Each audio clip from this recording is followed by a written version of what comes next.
শেখ হাসিনা চাইলেও যে ডিসেম্বরে দেশে ফিরতে পারবেন না, এই হিসাব নিকাশ ক্লিয়ার হয়ে গেছে দর্শক। এবং শেখ হাসিনা দেশে ফেরার যে ভুয়া ঘোষণা, লোক দেখানো, আওয়ামী লীগের মূর্খ নেতাকর্মীদের উজ্জীবিত করার যে ঘোষণা, এর নেপথ্যের যে কূটনীতি, সেটাও মূলত সেই কূটনীতি এবং জল্পনা কল্পনার অবসান ঘটল। ভারতের পক্ষ থেকে যা বলা হয়েছে তাতে আওয়ামী লীগের আর কোনো আশা ভরসা নেই, শেখ হাসিনার চাপাবাজির আর কোনো গুরুত্ব নেই।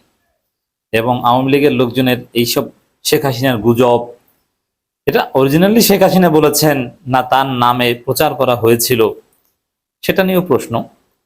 হোয়াট এভার, যাই হোক না কেন, যে এই গুজব বা এই ধরনের খড়কুটো ধরে বাঁচার যে একটা চেষ্টা আওয়ামী লীগ নেতাকর্মীদের, এটারও আর কোনো যৌক্তিকতা থাকলো না। মানে শেখ হাসিনা দেশে ফেরা এটা যে একটা ভুয়ো প্রজেক্ট, এটা প্রমাণিত হলো। অতএব এটা নিয়ে কেউ আতঙ্কিত হবেন না, বা এটা কোনো আলোচ্য বিষয় না। আলোচ্য বিষয় হচ্ছে শেখ হাসিনাকে গ্রেপ্তার করে ভারত থেকে এক্সট্রাডিশন ট্রিটির মাধ্যমে দেশে ফিরিয়ে এনে ফাঁসি কার্যকর করা। এটা হচ্ছে প্রশ্ন। দেশে ফিরে আসার কোনো সুযোগ নেই। তিনি চাইলে দেশে ফিরতে পারবেন না, ইচ্ছা করলেও পারবেন না। অন্য 10 জন নাগরিক যেরকম ইচ্ছে করলে নিজ দেশে ফিরতে পারেন, হ্যাঁ, দেশে ফেরার পরে তাকে হত্যা করুক, তাকে জেলে দিক, সেটা পরে বিষয়, কিন্তু ইচ্ছা করলে নিজ দেশে ফেরার অধিকার রাখেন। কিন্তু শেখ হাসিনা অন্য 10 জন নাগরিকের মতো ইচ্ছা করলেই নিজ দেশে ফেরার অধিকার রাখেন না। দলিল, তার কোনো পাসপোর্ট নেই। এখন আওয়ামী লীগের লোকজন বলছে যে তাহলে পাসপোর্ট দেন, তাহলে আমরা ফিরবো। এর মানে পাসপোর্ট নাই, আর পাসপোর্ট দিবে না, ফেরাও সম্ভব না। পাসপোর্টের বিকল্প for the time being travel document বা ট্রাভেল পাস, সেটাও সরকার দিবে না। অতএব দেশে আসবে কিভাবে, বিমানে উঠবে কিভাবে? এটা পুরোটাই ভাওতাবাজি কথা। এর আগে যেরকম বলেছিল যে চট করে ঢুকে পড়বো, এটা যেরকম মিথ্যা চাপাবাজি ছিল, এটাও এরকম মিথ্যা চাপাবাজি যে দেশে ফিরবে, কিছুতেই সম্ভব নয়। এবার আসেন, আসলে তাহলে কি ঘটেছিল? এটা তো হাসিনা জানতো, হাসিনা মন্ত্রীও জানতো। হয়তোবা সেই কুড়িগ্রামের ভুরুঙ্গুমারিতে মূর্খ আওয়ামী লীগ কর্মীটা জানতো না, সে না বুঝে ফেসবুকে পোস্ট দিয়েছিল শেখের বেটি আসবে। কিন্তু শেখ হাসিনা তো জানতো যে আমার পক্ষে চাইলেও দেশে ফেরা সম্ভব না, আমার অপশন একটাই, যে বাংলাদেশ সরকার ভারত সরকারের মাধ্যমে আমাকে অ্যারেস্ট করিয়ে তারপরে এক্সট্রাডিশন ট্রিটির মাধ্যমে তাকে ফিরিয়ে নেবে। এই তো বিষয় হচ্ছে এটা। কিন্তু তারপর কেন চাপাবাজি করেছিল? এই চাপাবাজিটা এটা যে আওয়ামী লীগের বা শেখ হাসিনার স্বাধীন রাজনীতি তাও না, এটা একটা ডিপ্লোমেসি, ভারতের একটা চাল, ভারতের একটা গুটি। এই জায়গায়ও ভারত সম্ভবত চুপসে গেছে। ভারত বিএনপি সরকারের সাথে দর কষাকষি করছে, নানান আলাপ আলোচনা করছে, তাতে গিভ অ্যান্ড টেক একটা সম্পর্ক। তো ভারত যা চায় বিএনপি দিতে চায় না, বিএনপি অল্প কিছু দিয়ে বলে যে এখন থামো, এতে সন্তুষ্ট হও, তুমি যা চাও আমি তা দিব না, তবে আমি কিছু দিব, ওইটা নিয়ে সন্তুষ্ট থাকো। একদম দিব না, তোমার সাথে সম্পর্ক নাই, যুদ্ধ বাঁধাবো, এরকম না, দিব, বরং তলে তলে গোপন সম্পর্ক বা তোমাদের এজেন্ডাও কিছু বাস্তবায়ন করব, কিন্তু সেটা আমার মতো হতে হবে। অতীতে ভারতের মতো করে হতো, বাংলাদেশে কাকে ধরবে, কাকে মারবে, কাকে ফাঁসি দিবে, এই সবকিছু ভারত যেভাবে বলতো সেভাবে হতো। কিন্তু এবার বিএনপি সরকার বলছে না, তোমার মতো করে হবে না, এটা আমরা ঠিক করব। তবে হ্যাঁ, তোমাদের সাথে গোপন প্রেম এবং গোপন কিছু অভিসন্ধি দুর্বিসন্ধি বাস্তবায়ন করা, এগুলো থাকবে। কিন্তু যে খেতে খেতে অনেক অভ্যস্ত, সারা জীবন তার কথায় সবকিছু চলতো, এখন এরকম নিচু স্তরে চলে যাওয়া, এটা তো তার জন্য সহ্য করা কঠিন। কিন্তু এই ধরনের হিসাব নিকাশ চলছে।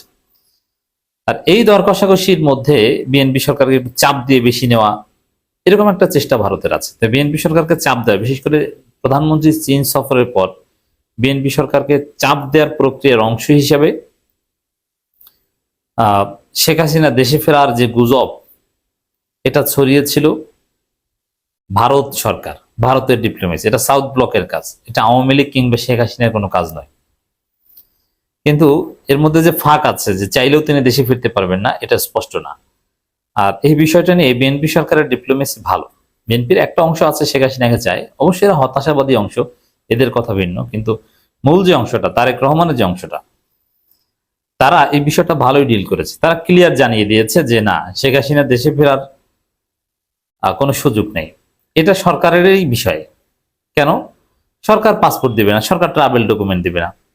অতএব এখানে তো আর কোনো কথা থাকে না, সরকার একটা বলে দিয়েছে।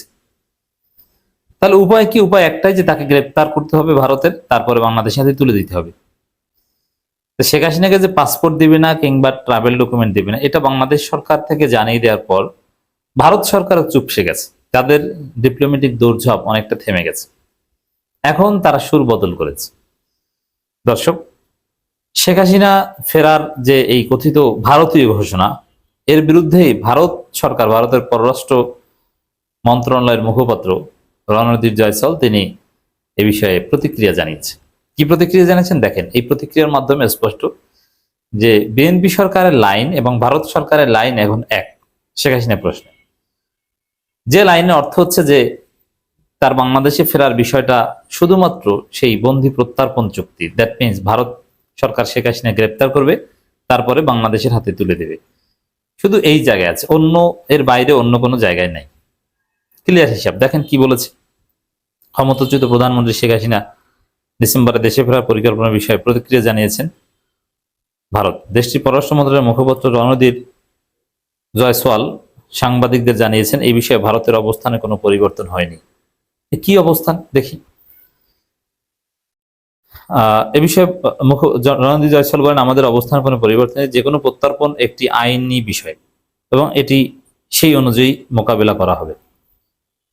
এখানে প্রত্যর্পণ শব্দটা ভারতের পররাষ্ট্র মন্ত্রণালয় ব্যবহার করেছে এবং এটা আইনি বিষয় বলেছেন। সেম কথা বলেছে বিএনপি সরকার, যে এটা এক্সট্রাডিশন, এটা শেখ হাসিনার ইচ্ছা অনিচ্ছার বিষয় না, যে তিনি চাইছেন দেশে ফিরবেন, দেশে ফিরে আত্মসমর্পণ করবেন না, এরকম কোনো সুযোগ নেই। এটা প্রত্যার্পণ, এর মানে আগে ভারত সরকার তাকে গ্রেপ্তার করবে, তারপরে তাকে এক্সট্রাডিট করবে। আর এক্সট্রাডিশন এটা পুরোপুরি আইনি বিষয়।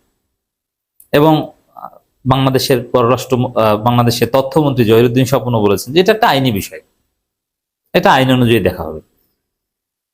পররাষ্ট্র মন্ত্রণালয়ের কর্মকর্তারা, চিফ প্রসিকিউটর একই কথা বলেছেন, এটা আইনি বিষয়, তাকে আইন অনুযায়ী এক্সট্রাডিট করা হবে, মানে তাকে ভারত সরকারের মাধ্যমে গ্রেপ্তার করিয়ে তারপরে বাংলাদেশে আনা হবে। শেখ হাসিনার হাতে তো কিছু নাই। তো এখন ভারতের বক্তব্য আর বাংলাদেশ সরকারের বক্তব্য এক, এর মধ্য দিয়ে শেখ হাসিনা কেন্দ্রিক যে ডিপ্লোম্যাটিক চালাকি বা পাকনামি, এটাও কিন্তু টিকলো না, সেই জল্পনারও অবসান ঘটলো বলা যায়। অতএব কথা একটাই, যে শেখ হাসিনা দেশে ফেরার রাস্তা একটাই, ভারত সরকার তাকে গ্রেপ্তার করবে, তারপরে বাংলাদেশের হাতে তাকে তুলে দিবে। এখানে শেখ হাসিনা আসবেন এটা তার হাতে না, এবং সেটা কোন মাসে এটা ভারত সরকার চূড়ান্তভাবে করবে না বা করবে সেটা ভিন্ন কথা, হয়তো বা কখনো দিবে না। কিন্তু যদি বাংলাদেশের ভূখণ্ডে শেখ হাসিনাকে আনা হয় তাহলে ওই একটাই প্রক্রিয়া, এর বাইরে কোনো প্রক্রিয়া নাই। শেখ হাসিনার হাতে এটা না, এটা হতে পারে কালকে, এটা হতে পারে 2 বছর পর, এটা নাও হতে পারে, এটা ডিসেম্বর বা এরকম কিছু না। অতএব এই চাপাবাজিতে বিশ্বাস করবেন না। ভারতও শেখ হাসিনাকে ওইভাবে নিজের মতো করে আসার সুযোগ দেওয়ার অবস্থানে নাই।